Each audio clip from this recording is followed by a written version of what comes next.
Lighten up, don't get mad. I was so dumbfounded, I couldn't say a word. I rushed to my mother and cried out to her. My mother then hugged my shoulder and quietly said, "Let's head home." At my mother's words, I weakly replied, "Yeah. My name is Mary Johnson. I work as an office employee. And I have a boyfriend whom I'm gonna marry soon. His name is Jake Williams.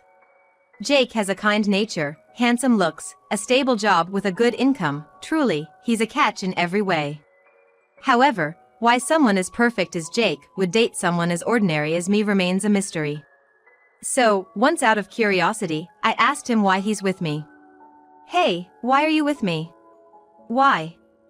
"Well, 'cause I wanted to be with you," Jake replied with a smile.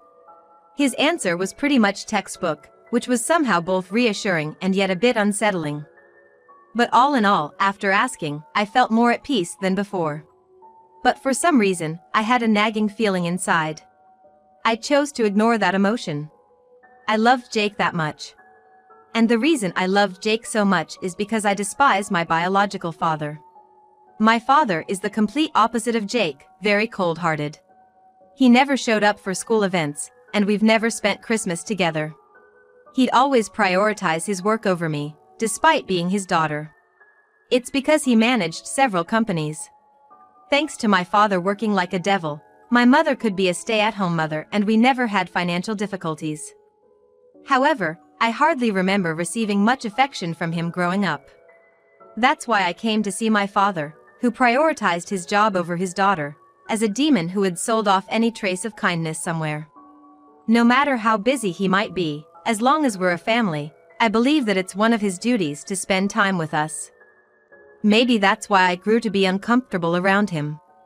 I'm sure my father and I have completely opposing values. But Jake, whom I deeply love, surely wouldn't do to a family what my father did. I was confident in his character and I truly believed in him. That's why I confidently went ahead with the engagement party, but in the end, my father couldn't make it. The reason he couldn't come was, once again, because he was too busy with work. At this point, I could predict his excuses for not showing up without even asking. Just recalling that time makes me feel so bad, I can't help but sigh deeply. Hearing my loud sigh, Jake looked at me with concern. "What's wrong? You seem down." See? Unlike my father, Jake immediately notices and cares about how I'm feeling. I knew I was right about him. I was just wondering why my dad can't be more like you, always attentive to me. Well, we'd have to ask your father about that. I'm sorry, discussing this right now.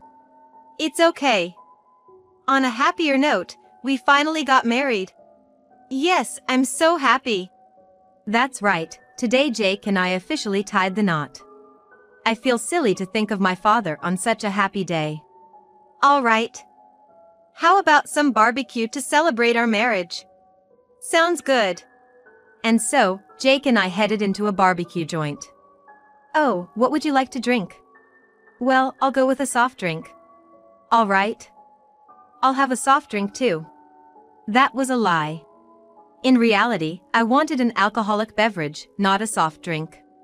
But reading between the lines, I chose to go with what Jake was having. Jake never drinks alcohol when he's with me. It's the one thing about him that I just can't get along with. Why can't I accept this about Jake? Well, there's a certain loneliness when you're the only one drinking alcohol in a group.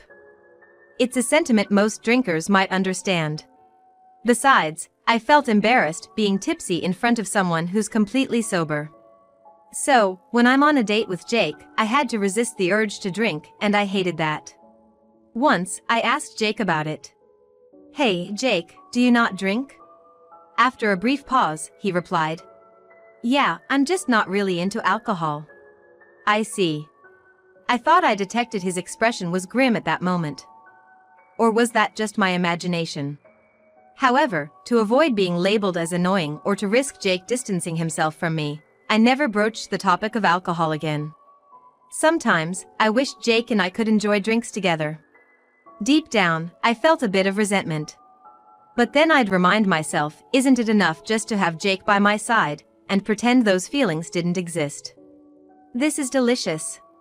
Seeing Jake enjoy his meal with a smile, I chastised myself for dwelling on such trivial matters.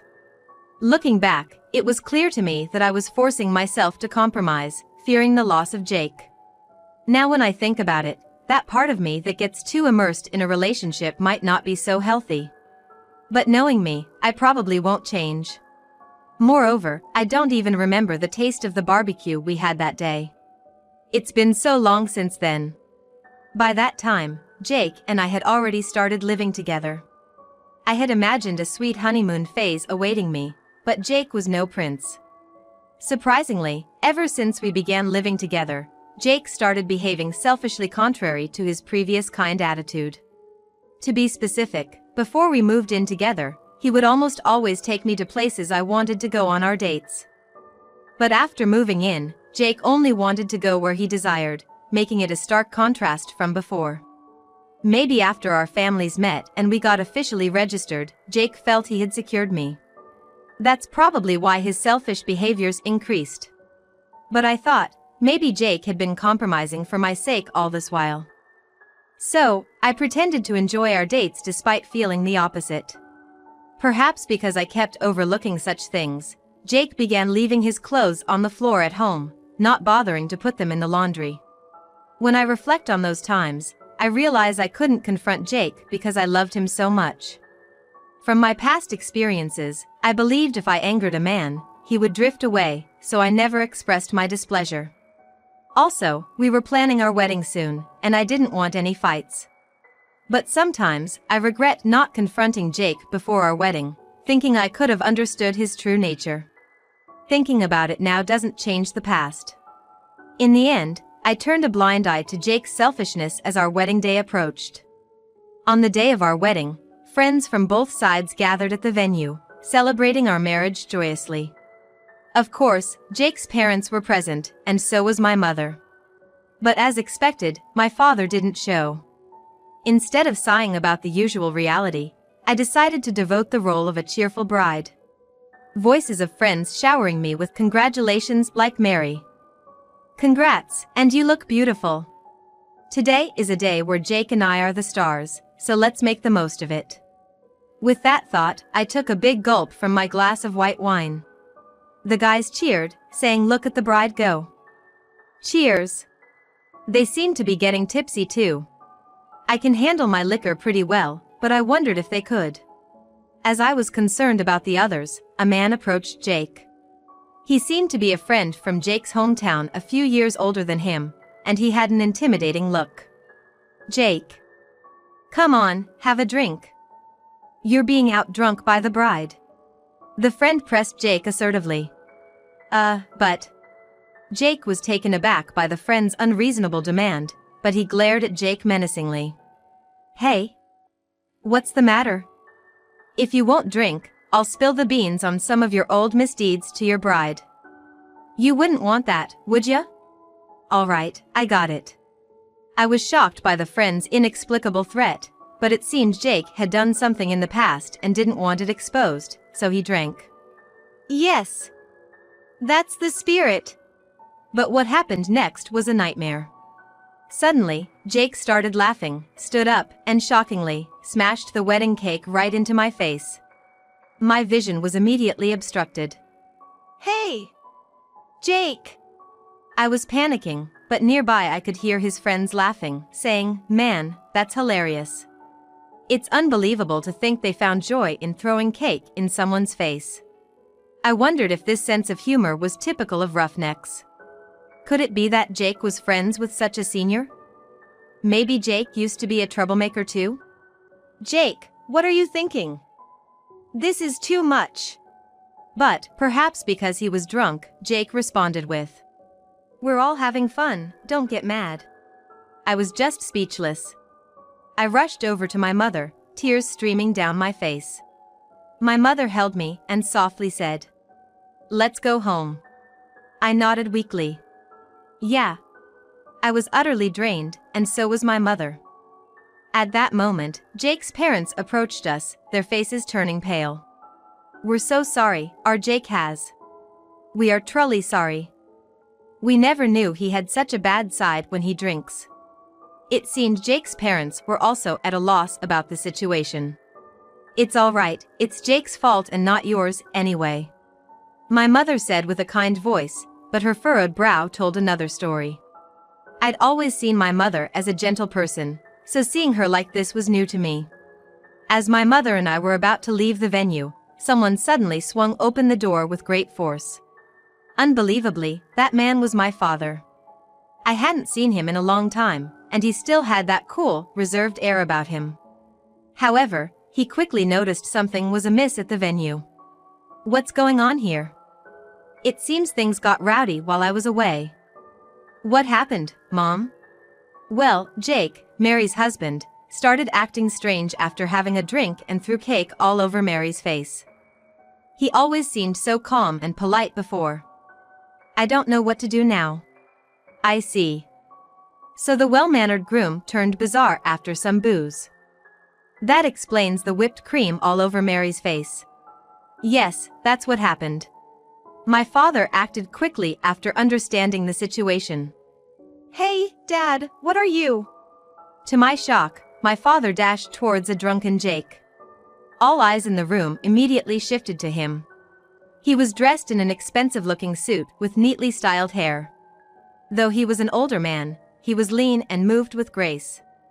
"Who's that guy? Isn't he just a regular guest?" "Yeah, but I feel like I've seen him somewhere before." Many in the venue mistakenly thought he was Jake's father. As my father approached Jake, he demanded, "What's the meaning of this?" Then, while still drunk, Jake said something like this to my father. "Who the hell are you? Introduce yourself before questioning others, old man." The room buzzed with chatter again. "Wait, isn't that guy Jake's dad?" "Seriously, then who is he?" "I don't know, but he sure seems stern." Really, after drinking, Jake picks a fight with such a guy? Is he okay? Without letting the murmurs distract him, my father declared, "My name is Johnson. Mary's. The bride's father." The moment he introduced himself, Jake's face went pale, and the room erupted into even more chaos. "What? The bride's dad? That's super harsh." What was Jake thinking? "With the bride having left and all, looks like her dad's pretty mad, right?" Yeah, seriously, this is one heck of a scene. Despite the commotion, Jake's inebriation showed no signs of wearing off, and he brazenly said to my father, "You're Mary's dad, huh?" "Oh, sorry. It's hard to remember faces from the engagement party who didn't attend. So, my bad." Jake had just picked a fight with my father. But my father, unshaken, retorted, "I leave the household matters to my wife. By the way, I'm a businessman and run these 3 companies." My father handed Jake 3 business cards. Jake's eyes went wide as he read them. "What? Cows Corporation, Sweet Corporation, and Electric Incorporated? Wait, you run all these companies?" Jake's dumbfounded voice echoed throughout the hall. And the crowd in the venue started buzzing again. "Did you hear that? All those are publicly traded companies. Man, that older guy knows his stuff." You can't always judge a book by its cover. And here Jake was, being rude to such an influential man. How embarrassing. Hearing the crowd's reactions, Jake realized the gravity of his mistake, looking visibly embarrassed. It seemed the commotion sobered him up. Just as Jake was about to say sorry to my father, an unexpected figure approached. It was none other than that Jake's friend from his hometown. "Hey Jake, with the way things are going, this wedding's not continuing." The friend smirked maliciously. "Dude." Jake's expression darkened. Why bother holding back any longer? After just a bit of booze, you went off the rails. In the end, you can't escape who you truly are.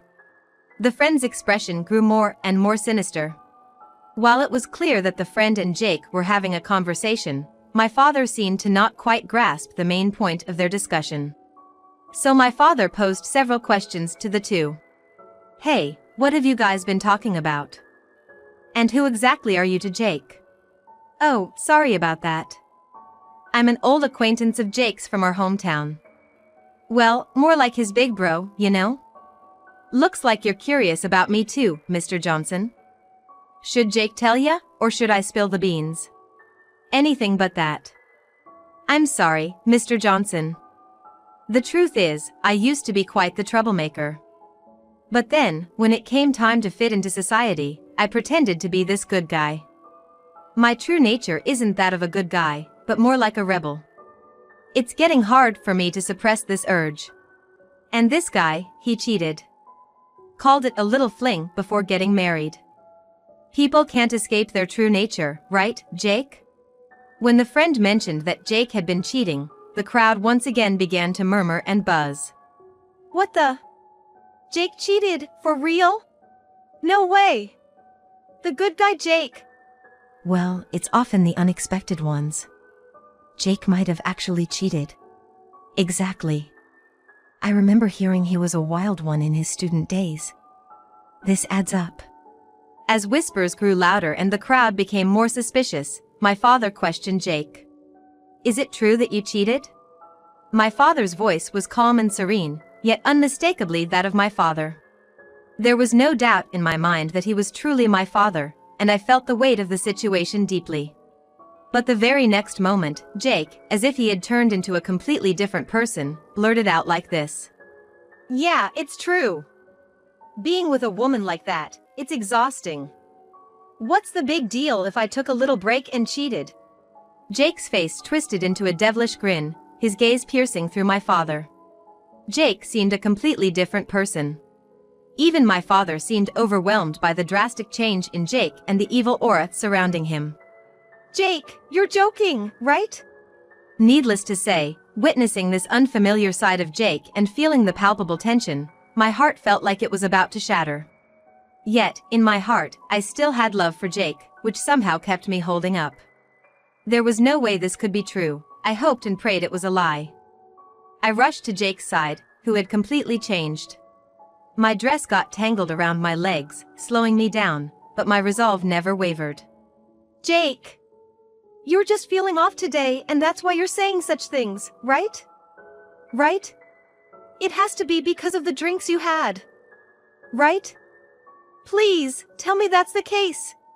But my heartfelt pleas seemed to shatter into a million pieces. What? Just because you're the star today doesn't mean you get to play the tragic heroine. It was clear to me that you never really saw the real me. That's why I couldn't show my true self. But I did love you, that's undeniable. But sometimes, to keep happiness, one needs a break. If you want to walk this life with me, you can't freak out over a little fling here and there.